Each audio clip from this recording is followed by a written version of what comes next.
বাচ্চারা আকিকা না দিতে পারলে কি গুনাহ হবে? অনেকে বলছেন যে আকিকা দেয়াই লাগবে যখনই হোক, এটাই নাকি জীবনের সাদকা, দিতেই হবে, জীবনের সাদকা তাই দিতেই হবে। মা বাবা দিতে না পারলে ব্যক্তি নিজের আকিকা নিজেকেই দিতে হবে।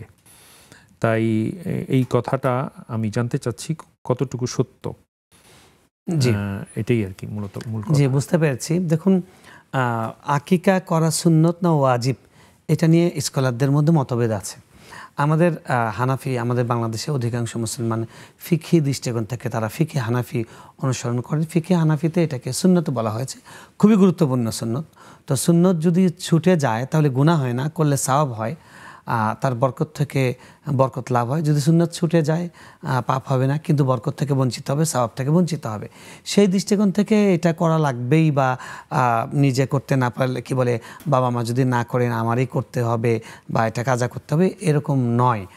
আর অন্য মাযহাবে আছে, ইমাম আহমদ বিন হাম্বল রহমতুল্লাহ আলাইহি সহ আরও কিছু স্কলারের মত হলো এটা ওয়াজিব। তাদের মতে ওয়াজিব যেহেতু, সুতরাং এটা করতেই হবে।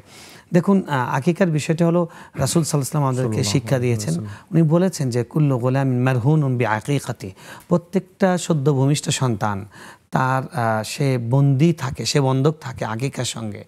আকিকা যখন দেওয়া হয় তখন তার বিপদ দূর হয়ে যায়, এবং তার ওই পশমের ওই পশুর প্রত্যেকটা অঙ্গের বিনিময়ে আল্লাহ তাআলা এই সদ্য ভূমিষ্ঠ সন্তানের অঙ্গগুলোকে আল্লাহ নিরাপত্তা দান করেন।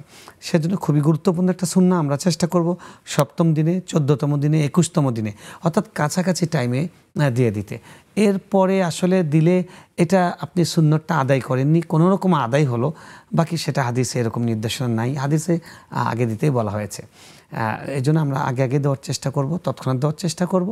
আর যদি না দিতে পারি, একদম ছুটে গেছে, আল্লাহর কাছে বলবো আল্লাহ সুন্নতটা আদায় করতে পারিনি, ক্ষমা করে দিও, এইটুকুই। এটার আসলে ওরকম কাজা নেই।